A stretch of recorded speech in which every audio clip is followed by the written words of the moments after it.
Mission 2, a round haul.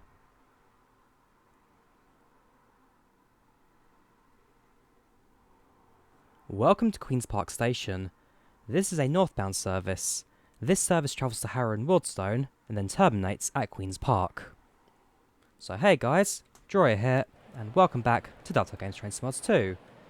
Take command of the Bakerloo Line again, this time the 1972 stock heading from Queen's Park, and now continue the rest of our journey up to Harrow and Wealdstone.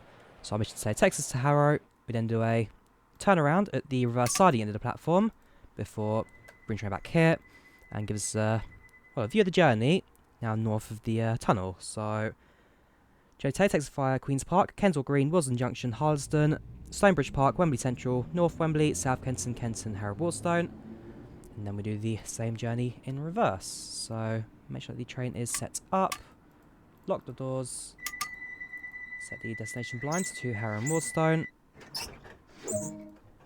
make sure that train is in forward, which it is, and so we should now be clear to depart. Silence the audible warning, and let's get going. The first thing that comes in front of us when departing is the depot here at Queen's Park.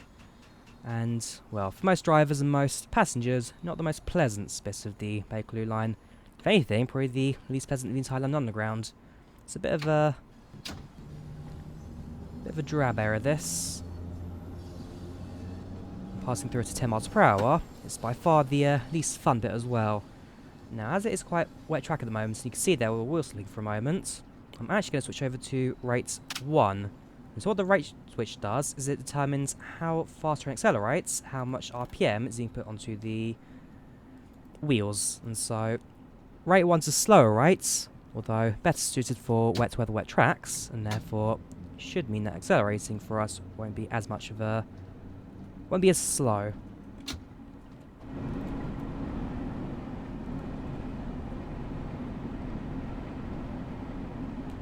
Yes, the Bakerloo Line once again. Should be a rather fun mission now. You can see actually the lights of the cab just shut off.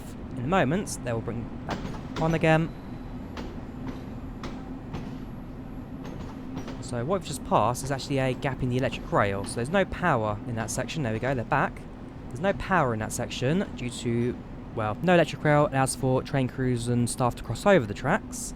As well as on points, it's just easier to manage crossing over to the other line. And so we lose power momentarily, train stops accelerating, we cross over the gap, and then power comes back on into the train. Also, I might be sure that my lights switched off as well, because as explained in the first video, not supposed to use the cab lights in London Underground. Now past the depot, and up to 45 miles per hour, which is the top speed of the Bakerloo Line. As we run with the Watford DC branch, we are now essentially running alongside the mainline signals, mainline speeds, mainline stations. Watford DC, originally part of Silverlink, but in 2006 introduced as part of the London Overground. And so those trains start off at London Euston and terminate at Watford Junction.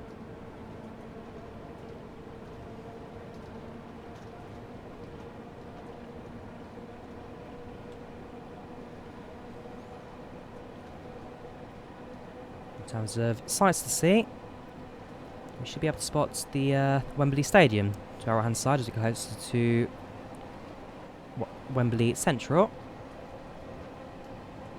And for the most part, as we head into North London, it's not the prettiest bit to see, that's for sure. It's fairly functional, but not so pretty. Right, welcome to Kensal Green. Yeah, it's a little damp at the moment, it's a little bit of rain. But hey, welcome to London, it always rains here.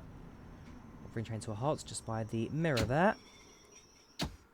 Actually, in that case, I think it's just the frame of the mirror. There's no actual mirror going on in there.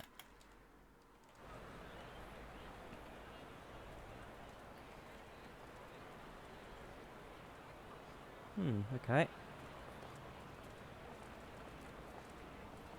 Close the doors. Not yet, sorry. 11:04. So actually, we're a couple of minutes, we're a couple of seconds early, which is always a good sign for us.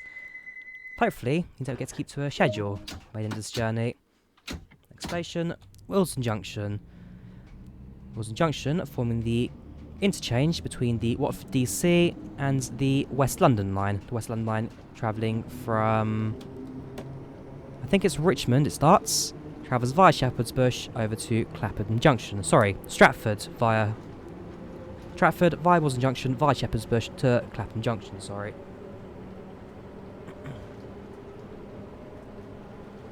And until about 10 years ago, wasn't even a passenger line. Only when they opened up the Shepherd's Bush shopping centre back in the late 2000s, early 2010s, they upgraded facilities for the West London line and actually turned it into a passenger line. It used to be a freight only. Well, it originally was passenger until the 1960s. Then it became freight only, for eventually reintroducing the passenger services again. I'll slow down now for that 30 mph speed limit sign. We've got a little bit of a sharp turn coming in now. And momentarily, we'll move away from the West Coast main lines just to our left hand side.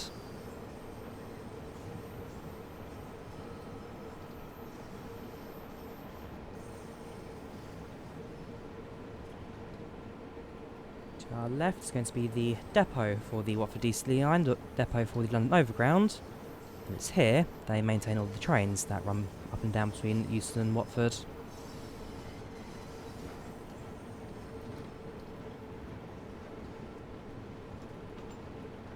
Once again, not doing too bad for time, but as always, adhesion is very important.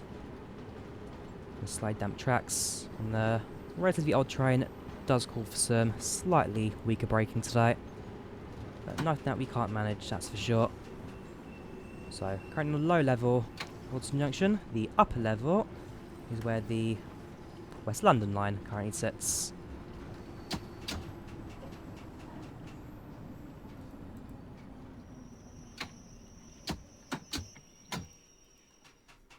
Open doors.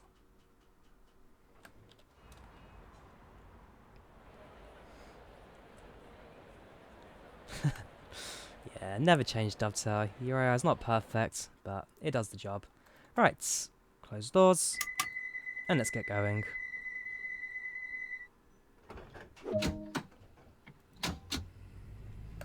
Next station, Harlesden. I've got no facts for Harlesden. It's a station, train stop there.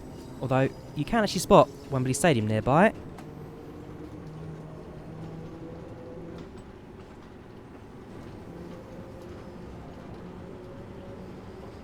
Speed limit jumps up to 45. One thing to know about the Underground. So when it comes to speed limit signs, on most services mainline, the speed limit becomes active as soon as the rear of the train passes by the speedboard. On the Underground, it's the other way around. As soon as the front of the train hits the speedboards, the train's then able to accelerate up to the adjusted speed. There are a few things that the Underground does different to the main line. So another one, for example, is that to be a train driver in the UK main line, you have to be a minimum of 21 years old.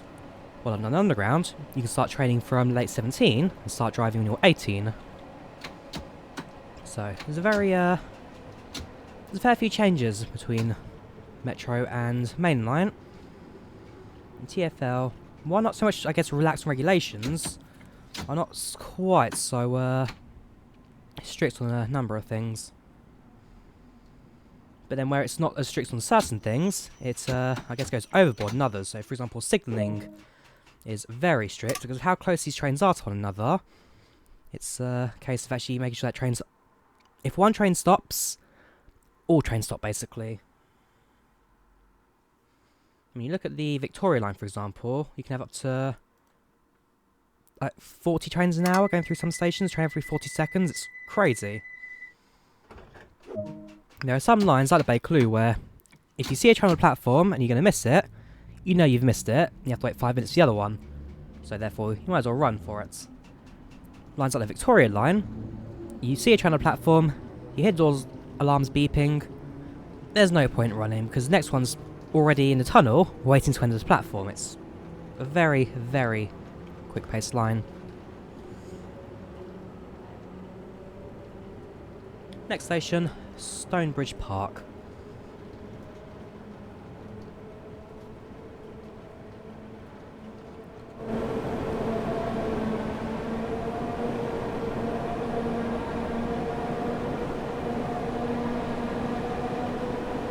After Stonebridge Park and just before Wembley Central, we will make a switch over to the right-hand side of the West Coast Main Line. So at the moment, to our left, we have the West Coast Main Line and the West Midlands Line as well, I believe it is. Yes, because Midland Main Line is where the Thameslink trains drive, so West Midlands Line. No, West Midlands Line's up in the Midlands. This is going to be, which is West Coast then. So you have the West Coast Main Line, the fast and slow tracks, and here you've got the Watford DC and Bakerloo lines. We stop at Sainsbury Park, we leave the station, we go underground a little bit, left hand turn takes us underneath the tracks, and then right hand turn takes us back to the level. And then soon after raising up, we'll be entering the platforms at Wembley Central, the stadium, which you can see just the right hand side over there, not too far away.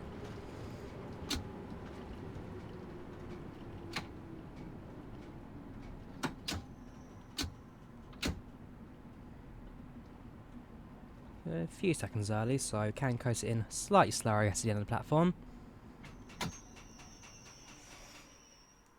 And open.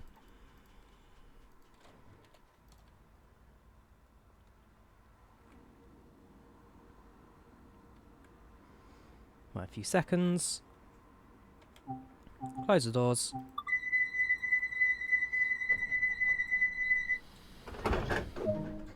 And let's get going.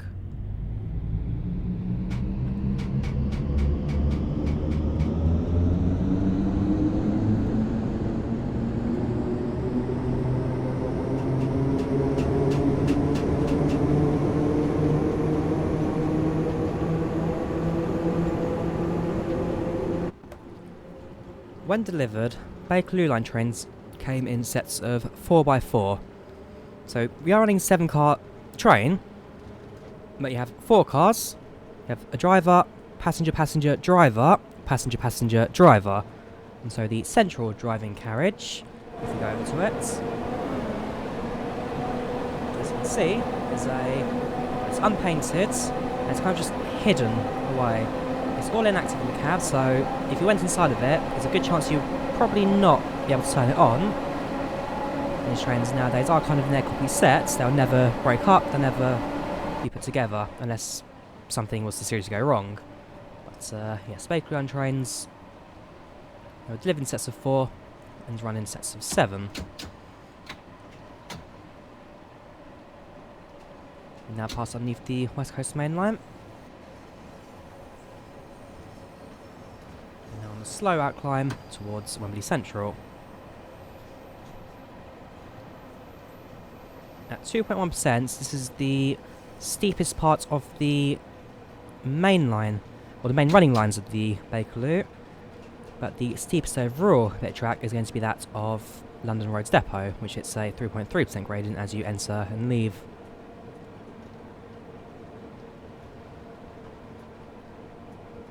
Wembley Central Station also, a very grand building. It used to be quite small, it used to be quite run down, but a couple of years after they rebuilt Wembley Stadium, they went to actually rebuilt the station here as well, as it is the main station that serves the mainline trains. You've also got the Metropolitan Line train at... We've got Metropolitan Line and Metropolitan and Jubilee at Wembley Park. You have the Chiltern at Wembley Stadium. You've got the West Coast Main Line, Bakerloo and Overground lines here at Wembley Central. Also, you've got the West Midlands trains as well. There's been quite a few changes actually, because West Midlands trains used to be the London Midland service, while Avanti West Coast used to be that of Virgin Trains. So late last year, both the fast lines and the slow lines had a change of TOC, train operating company. And so, Bakerloo and Overground stay, while Avanti transferred from Virgin, while West Midlands transferred from London Midland.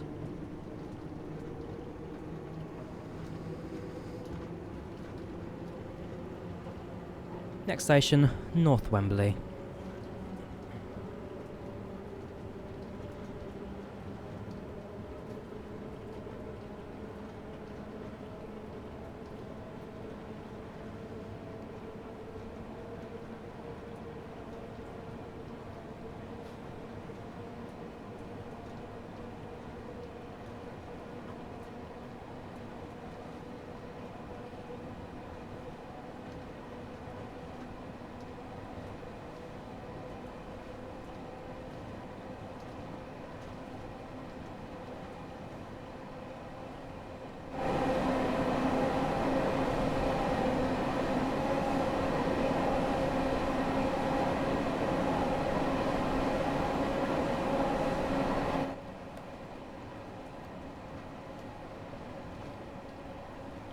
Bring the train to a slow down.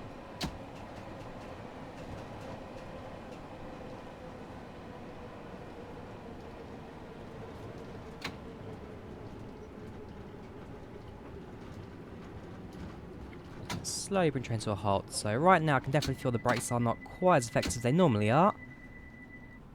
Slow down. Definitely taking a little bit longer than it normally does.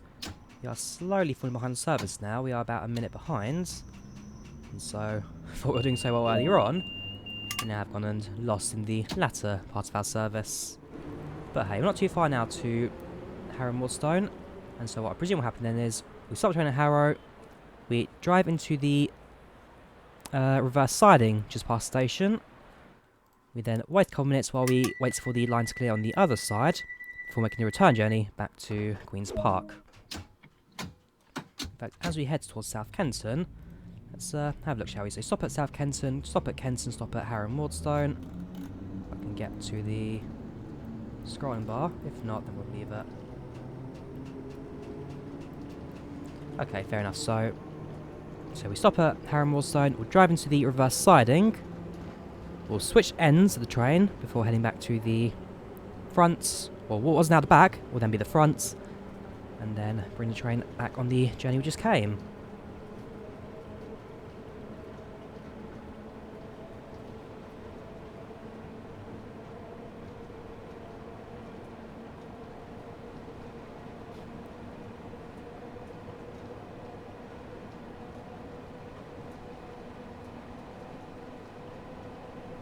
South Kenton coming into view now.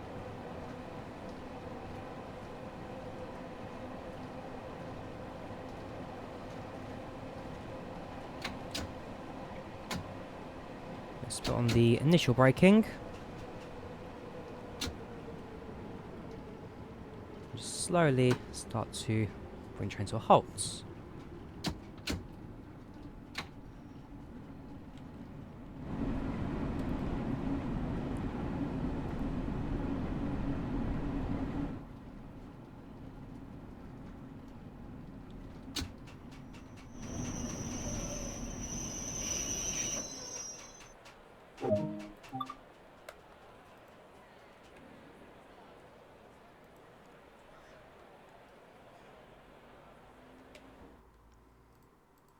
Rain starts getting a little bit heavy at the moment. It's actually not as bad as it.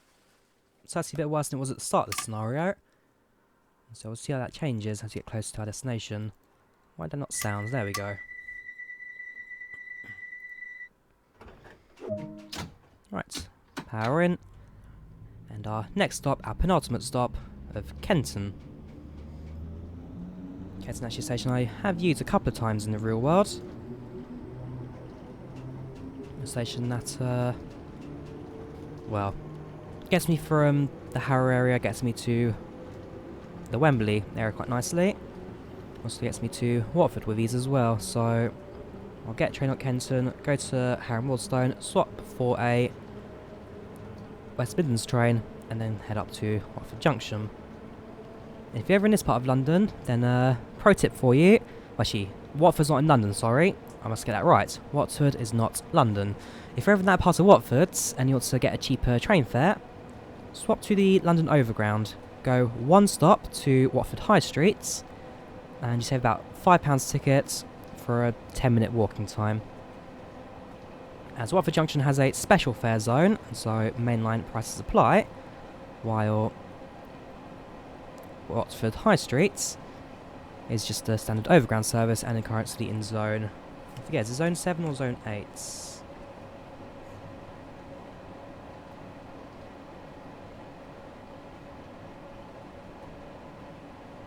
currently in zone 8.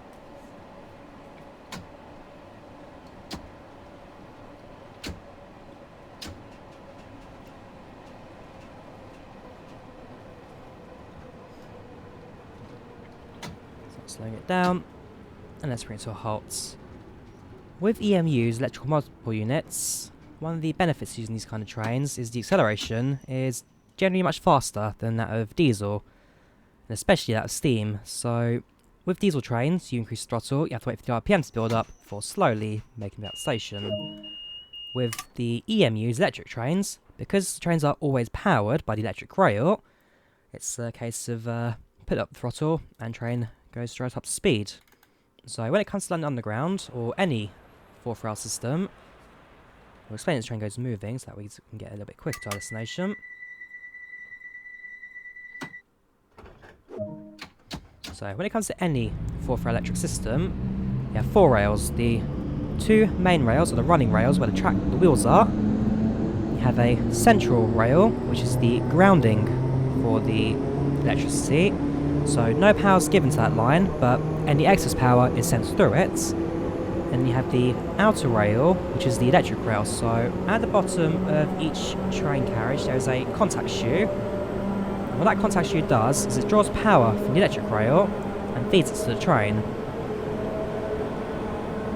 So sometimes it will jump between the left and right hand side. Normally it's side away from the train, so towards the embankment, but then when it comes to train stations, it's always the side that's furthest away from the passengers. So in the case of someone's to fall in, either accidental or intentional, that way there's no electric rail close to the passengers, and therefore if they were to fall in, it lessens the chance of them having electric shock. There are a few stations where that's not the case, but only when there's multiple platforms, and therefore with a central platform can't be the case. So White City is an example of that, and also you'll have one at Golders Green. Golders Green is also another station that has a middle platform, and therefore the electric rail was on the passenger side. Oh yes, and also Uxbridge. Uxbridge as a terminus has got 3 platforms. Right, coming up to our terminus now at Harrow and Wealdstone. At one point, trains used to go as far as Watford Junction on the Bakerloo Line. So the original line was Harrow and Wealdstone to Elephant and Castle, but for a trial they ran it as far as Watford Junction. However, in the early 1970s when they did this run, so the 1972 stock, this stock used to run to Watford Junction, but until the late 1970s they realised that having too many trains on this line just added more congestion, and so they brought it back as far as Stonebridge, I believe it was. They brought it back as Stonebridge Park. They then realised that having trains terminate at Stonebridge was too short, and therefore they then reinstated the services now to Harrow and Wealdstone. So Stonebridge Park was only about 2 years. Then they reinstated Harrow and Wealdstone as terminus, and now they have some trains terminating here, some terminating at Stonebridge, some terminating at Queen's Park. So we've now finished our run, and so we'll slowly, whoops, see the restrict speed, there you go, should have done that first there. So slowly run at 10 miles per hour to the turnback loop. Well, it's not turnback loop, it's a reverse siding. So drive the train to the end, we'll switch cabs, we'll set up the other side, and then we'll return back to Queen's Park.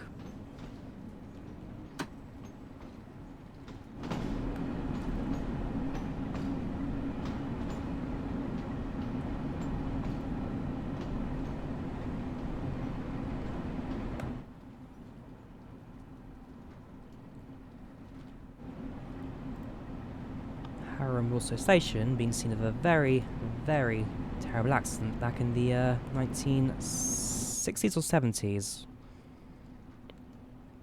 It was the worst peacetime train crash in terms of the number of deaths in the UK. So what happened was it was a foggy day, and so visibility was really low. The slow lines were closed for maintenance, and so during that, a local service from Tring was running down the fast lines between Tring and Wealdstone. It overran, well, went past the red signal. I'll make sure the train's shut down. Yes, that goes shut down, sorry. Trying to remind myself where the controls are there. Okay, trains in shut down. Reverser to off and get rid of it. Let's us switch off the cab control key. So that goes in and remove. And then change cabs to the other side. So the train went past the red signal having not seen it. You're not supposed to be in here. There should be platform staff stopping passengers from entering or being in the train as you enter the siding here. Unfortunately, you've actually gone in the way there. Can't get past now. Screw it, we'll go outside. Yeah, train past the red signal, didn't see it, and slammed into the back of a fast train that had been stopped to the platform. So, fast train stopped to the platform for another red signal.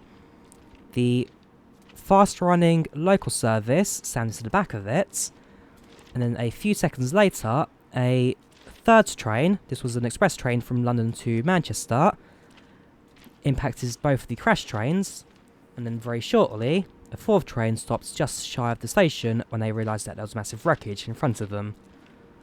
The first responders were a couple of people from a RAF charity who were in the area, and well, if you look at photos of it online, it was a massive, devastating crash. The bridge that's on top of the station there had completely collapsed in on itself, and so there was a lot of damage, a lot of lives lost, and it was a very, very terrible accident. There's actually a mirror outside the station if you ever go there, with a small description of the scene, a plaque of the victims lost, and a few other small things here and there as well. Right, so trying to enter intermittent mode, part of the train automatic system, which it does not have. So the 1972 stock is exactly the same as the 1967 stock, which used to run the Victoria Line. Same controls, same underneath, same everything. However, from here, you'll be approaching the southbound passenger service back to Queen's Park. Thank you very much. So, Victoria Line has always been ATO, always been automatic since they opened. When they introduced the 72 stock for the Northern Line, they had no time to create a new train design. As a result, they had to use the old design, and so it's all exactly the same, apart from a missing automatic button. So, those two there. And the intermittent mode basically is the neutral and is used to control train automatic. So, forward and reverse are the manual controls, intermittent is automatic, and then you run that alongside the start button when the train is clear. The rain's coming in from this side, and therefore probably worth having the wipers on.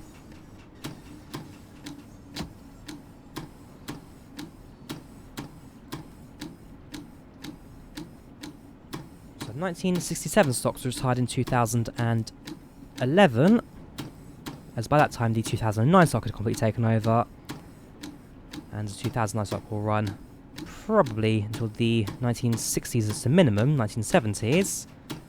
So it's time to replace those services. Right, let's open up the doors, let's load the passengers, and let's have a look at how we need to be waiting here for. Probably not very long, but we'll see. We were slightly late arriving to Harrow and Wealdstone, therefore probably have mitigated time from that. Let's lock the doors.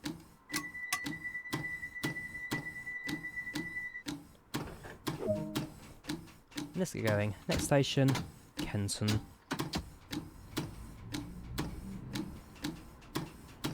Another rail gap there, so there's no third rail. In this case, there's no intermittent rail.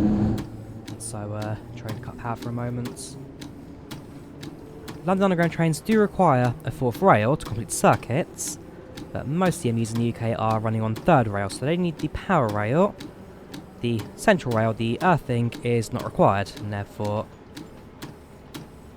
is not needed to complete the circuits.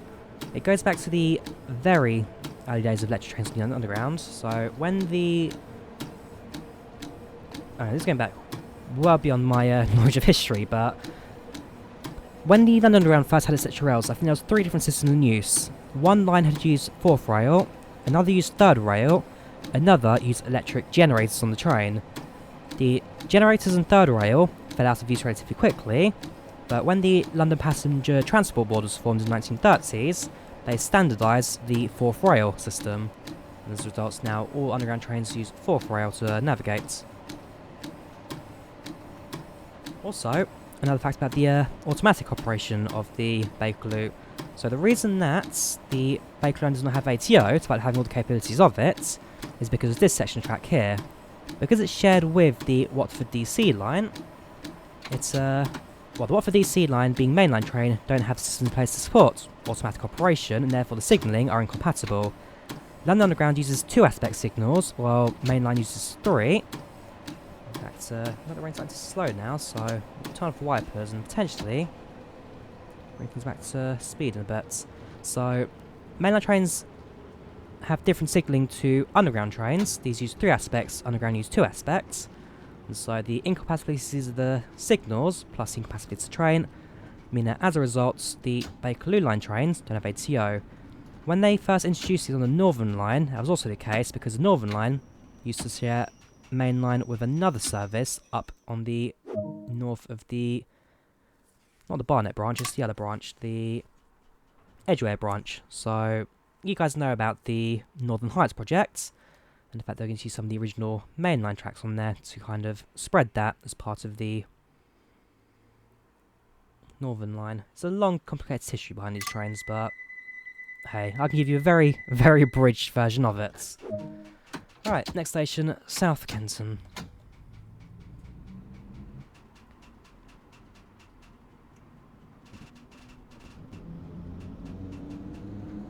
So not wheel slipping anymore, despite that this cab is set to switch rates 2. And also, as the rain has now died down, it should be a little bit brighter for us, a little bit drier for us to operate. Still a small drizzle, the ground is still wet, but running on nicer than we were doing earlier, that's for sure.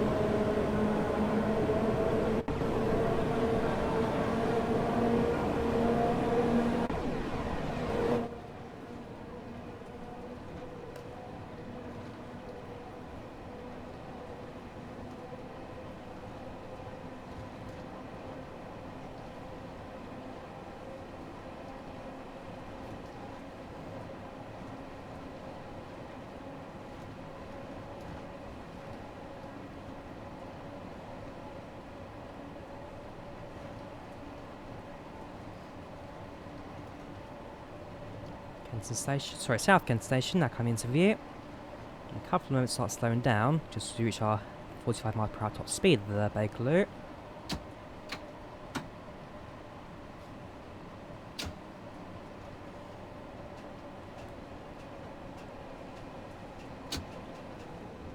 So on the right hand side there, on the up line, you can actually see a train just on the platform right now.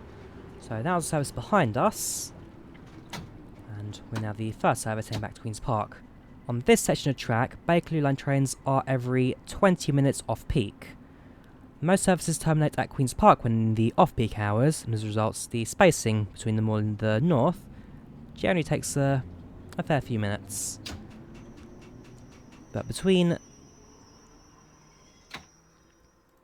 Waterloo and Queen's Park, that's where the Bakerloo Line is the busiest, as well, you've got every train running down it, so you have no trains terminating at London Roads Depot, you have no trains terminating at Queen's Park, and so it's just relatively busy in that section as passengers trains are travelling both directions.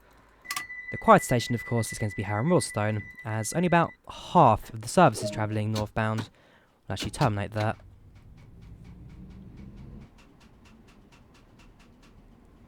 little bit of wheel slippage, so go for a slower setting there, shunts mode. We'll wait until we hit around 20 miles per hour, and then slowly increase the throttle again, the traction control. Next station, North Wembley.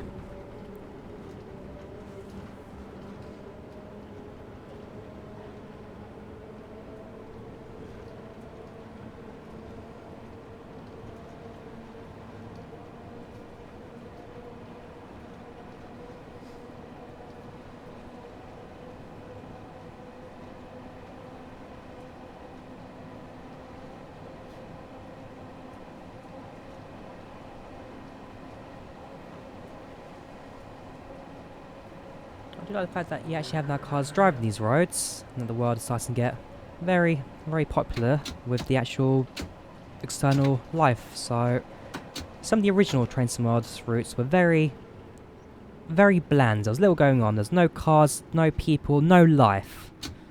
But nowadays that we've seen these optimization, things are running much smoother. As a result, there's an extra capacity to run all this extra stuff on the outside of the train line. It's a very beautiful simulator, this Train Sim World. Okay, perhaps the wrong weather for it. But if you get the right time of day and the right weather, things definitely do look rather beautiful.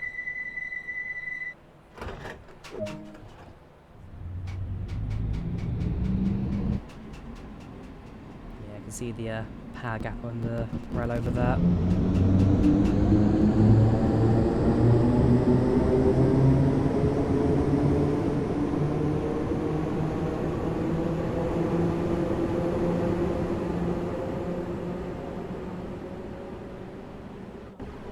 Next station, Wembley Central.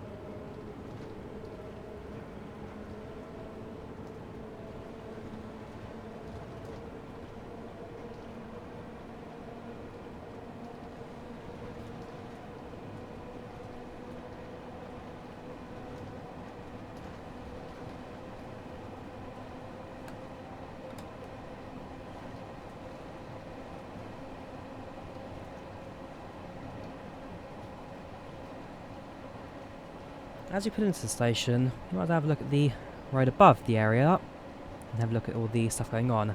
That bridge right there, we're crossing underneath now, is the Chiltern main line.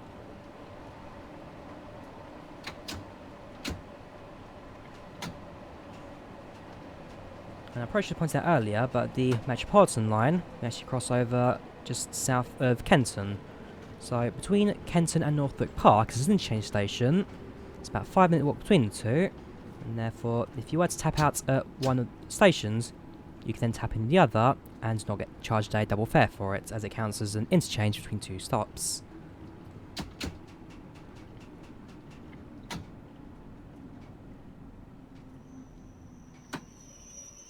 A very long platform here at Wembley Central, but it's designed to run mainline trains, despite the fact that no mainline trains stop here, so you can have up to 11 cars on the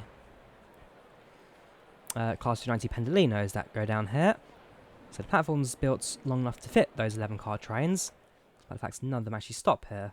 So just past there, we'll have like the main plaza in Wembley Central, and certainly one of the grander stations on this line.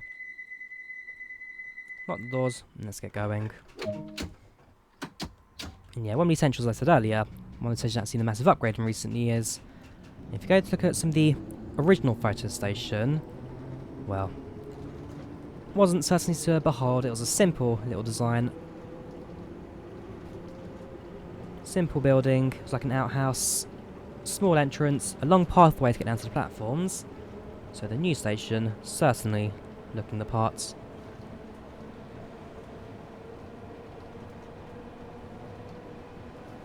Station, Stonebridge Park. So it goes to the 40 here as we now go underneath the West Coast Main Line.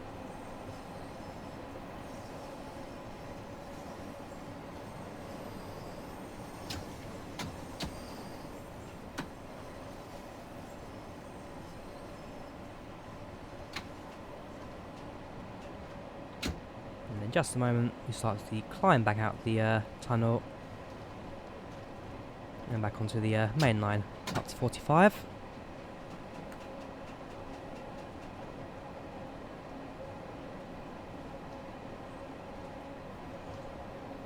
Only a 1.2% gradients here, so steeper than the 2.2 on the other side.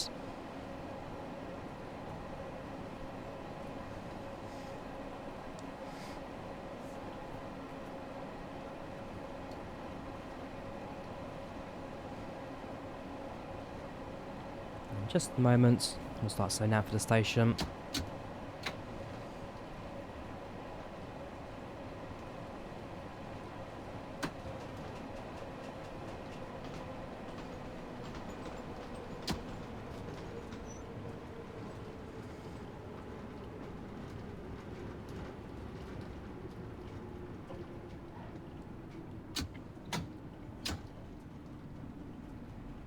While we're here, we'll have a look at the train time display.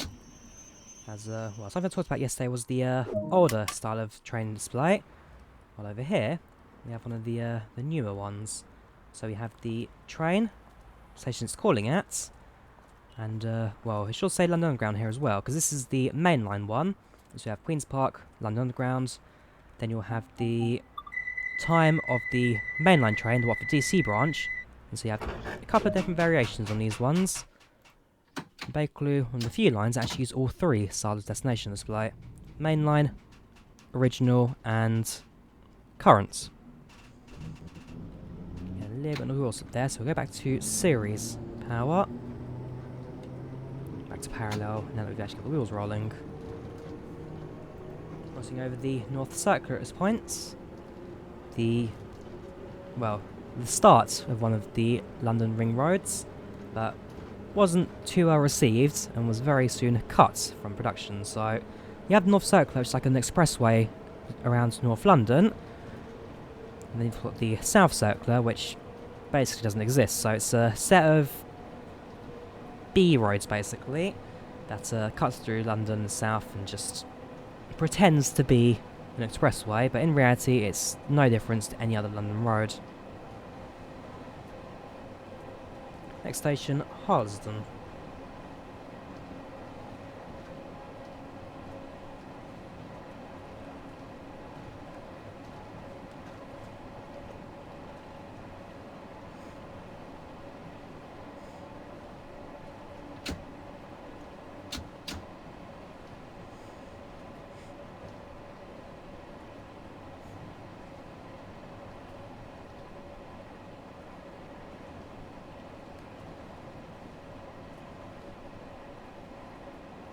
This moment, we'll start taking the brakes on.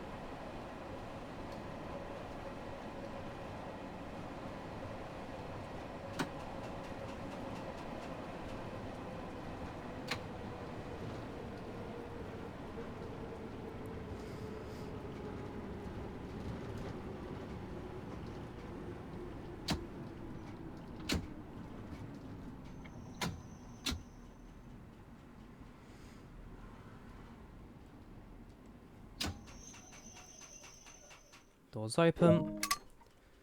So, currently at Harlesden, next station Willesden Junction, then we've got Kensal Green, and then finally terminates at Queen's Park. Time currently it's 10:42, and so at this point we've passed all the morning rush hour. Now passengers here, basically those going to work, but not perhaps for the main central London jobs. It's a bit more varied at this time.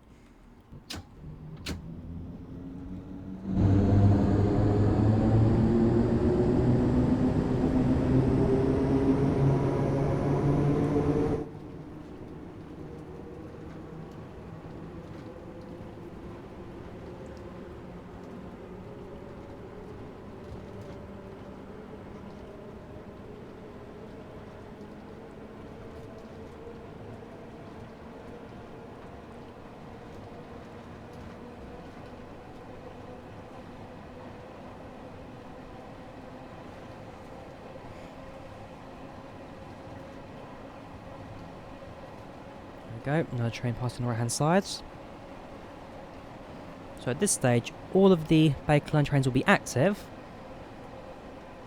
although coming towards the end of their peak timetable. So we've missed the rush hour, and so soon the peak time trains will go back into their shunting yards, back into their sidings, and then get prepared for the evening rush hour before slowly being put back into their depots ready for the start of next day. So we're in off-peak, and your on-peak timetable will now slowly come to an end.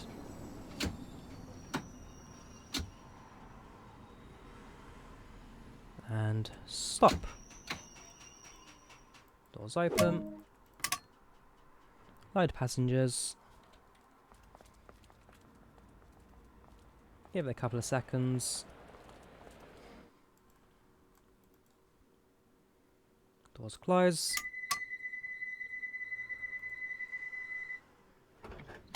And training forward up to, not parallel again, please remember, series. Get the wheel spinning first, and then parallel. So, penultimate stop, Kensal Green. The rain has started to pick up a little bit again.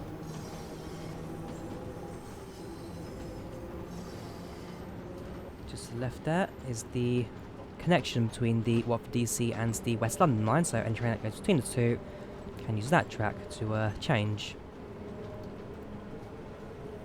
I mean, this part of London is pretty much full of railway yards and depots. You've got Old Oak Common, which isn't too far away from here. You've got depot to our right for Watford DC.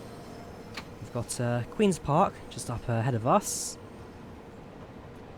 And so if you have a look at it on look at it on Google Maps basically, switch to satellite view and zoom in, all we've got here are train yards and factories, as once upon a time this was a very industrial bit of London.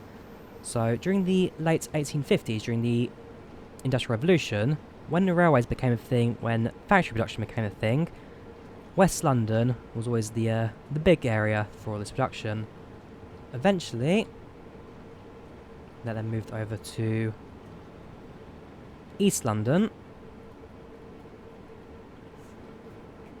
But for many years, this was like the central hub of when everything was growing.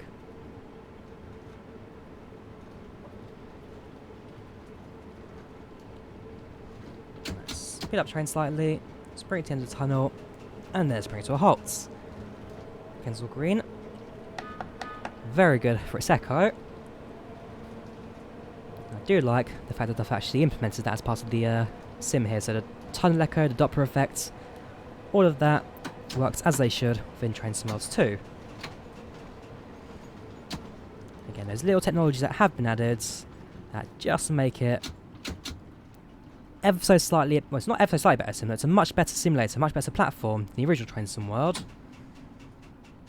And so, yeah, it's nice to see everything actually work on new platform. And again, a massive credit, I guess, to the community as well, who I guess almost put Dovetail Games in their place by telling them, we want the scenario editor, we want our trains compatible, and we want the legacy stuff to work as they should with the new platform. So, has led to a few delays in actually porting them over, but the fact that Dovetail have listened to the community and actually done it, well, credit to both parts.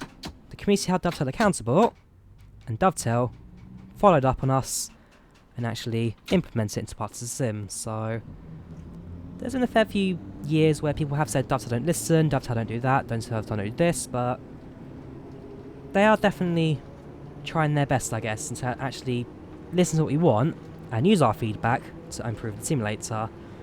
And so by letting the legacy stuff work in the editor and the scenario planner, it's one of those few things that kind of prove that, well, perhaps Dovetail is listening, perhaps they have got someone to add what we want. Sam protagonist. No, fair play to Sam. He's been an outstanding temporary community manager. And let me tell you, the day he does leave, the day that we do have a permanent replacement, it'll be sad to see Sam go, but he has said that as they introduce new community manager, he will stick around for a little bit to kind of help them learn the way, help them learn how to control the community, and actually create the gap between what he does and what the new person will be doing. Right, we need to slow down now, since we're going to switch over to the right-hand side. At this point, we shall now be leaving the Watford DC line. So we'll be on the underground tracks now.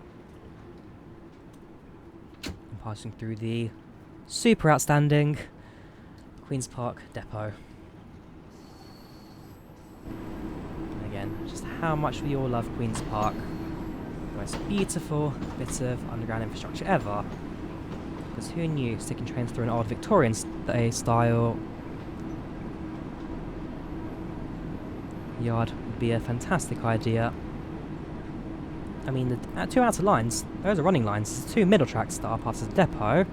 So the two left and right tracks only really gets filled when trains are stored for the mornings and evenings.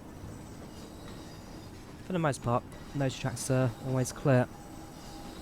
So bring trains to the platform, we'll bring it to a halt, and that should bring us to the end of this scenario.